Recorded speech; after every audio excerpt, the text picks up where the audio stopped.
ya zile vitu ambao nabii alisema.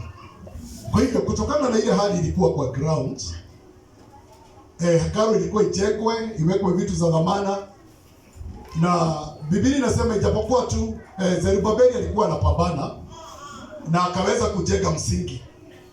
Na wakati aliweza kulezi ile msingi, kwa sababu ni historia ya Biblia na ni nzuri kuifuata, wakati alimaliza ule msingi, vitu zikakuwa shida sana, na ndio sasa hawa manabii wakatumwa waweze kuogelea hiyo.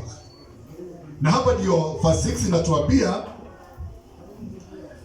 says not by might nor by power but by my spirit, say the Lord of hosts. Na hapa ndio Bwana Mungu anajaribu kuwaongelesha kupitia nabii, ati kwamba hii hali ambao unaiona, hii hali hauwezi ukaifanya na nguvu yako, kwa sababu kuna hali zingine tunaikia, kuna sehemu zingine tunajipata, kuna katika shida zingine tunajipata ndani, lakini Biblia inasema katika hii shida nguvu yetu wenyewe haiwezi katusaidia. Inasema ukubwa wetu ama ufahamu wetu wenyewe pia hauwezi ukatusaidia katika hii hali. Kwa hivyo nabii akakuja akasema, katika hii hali Zerubabeli unaipitia, hii hali nguvu zako mwenyewe haziwezi kukusaidia katika hii hali, kwa sababu hawa watu hawana pesa. Pesa inahitajika, hawana pesa. Materials zinahitajika. Israeli imepitia muda mrefu sana wa jua, hakuna miti, imekauka. Kwa hivyo bado hii hali haiwezekani. Na hapa ndio nabii anakuja anamwambia Zerubabeli, sio kwa sababu ya nguvu wala uwezo, lakini hizi vitu zinaweza tu zikateteka kwa sababu ya Roho Mtakatifu wa Bwana. Bwana Yesu asifiwe. Unajua kuna hali tunapita wapendwa, kuna maisha unaweza kuwa, kwa sababu kuna vitu zingine hata tunaombea, tunajaribu kila kitu tunajua, tunajaribu kuchukua maandiko na tunaprofesaia, tunajaribu kupambana na uwezo wetu, tunajaribu kuinvite watu watusaidie, lakini haziendelei. Na hapa ndio Bwana anakuja anasema, wakati tumefika katika hiyo hali, kwa sababu sijui umefika katika hiyo hali, lakini kuna wakati mimi nimefika katika hiyo hali. Na hii hali unajaribu na vitu zote zenye unajua.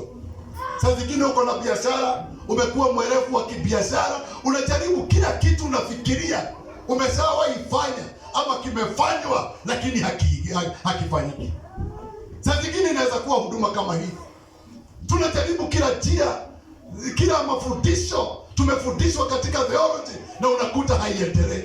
Tunajaribu kuapply vitu na ushuhuda wa watu, unakuta hichi kitu hakiendelei, kwa sababu ikifika katika hiyo area, sio kwa sababu ya nguvu zetu, kwa sababu kuna vitu ndio tunaweza tukafanya na nguvu zetu, kuna vitu ndio tunaweza fanya na ufahamu wetu, lakini kuna mahali kunafika, kuna station tunafika, sio kwa sababu ya nguvu zetu haziwezi tena, lakini ni kwa sababu ya nguvu za Roho Mtakatifu wa Bwana.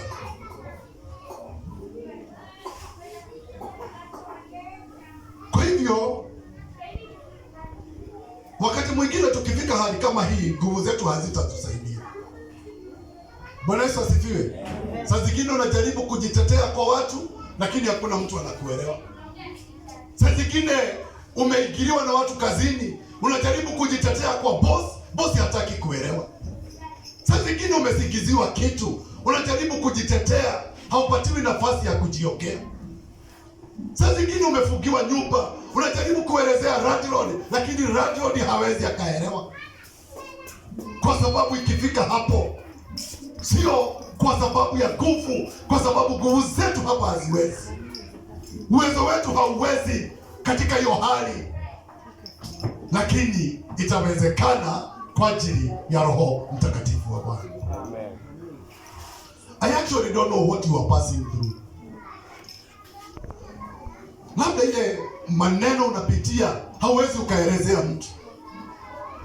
Labda mahali umefika na maisha, unasikia hauna mahali pengine pa kusonga mbele, lakini nataka nikuambie kila kitu kitaenda vizuri, sio kwa sababu ya nguvu wala uwezo, lakini kwa sababu ya Roho Mtakatifu wa Bwana.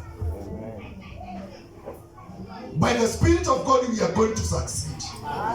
By the Spirit of God we are going to make it in this life. By the Spirit of God ni lazima tutafanyika, tutakuja kuwa ile kitu ambao tumetamani. By the Spirit of God ile maono tuliona ni lazima itakamilika katika jina la Yesu Kristo. Lakini tukiangalia nguvu haitawezekana.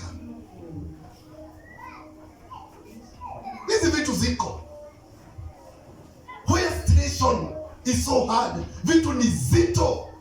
You try to fix it, unajaribu kuweka vitu sawa, hakuna kitu kinaendelea. Unajaribu kuweka watoto wako vizuri, hakuna kitu kinaendelea. Unaenda fasting na unarudi, unakuta bado mambo vile uliacha ukienda, unaikuta hapo hapo imekungojea. Lakini mambo ikifika hapa, it's not by power nor by might but by the Spirit. Praise the name of the Lord. Some of this marriage zimefika katika mahali, you tried everything, unajaribu kila kitu, but the marriage is not moving. Unajaribu kufanya kila kitu unajua, unajaribu kusoma vitabu, unajaribu kwenda counseling, but still marriage is not moving. Iko stagnant hapo. Nothing is working. You tried everything, nothing is working. Tukifika katika Israeli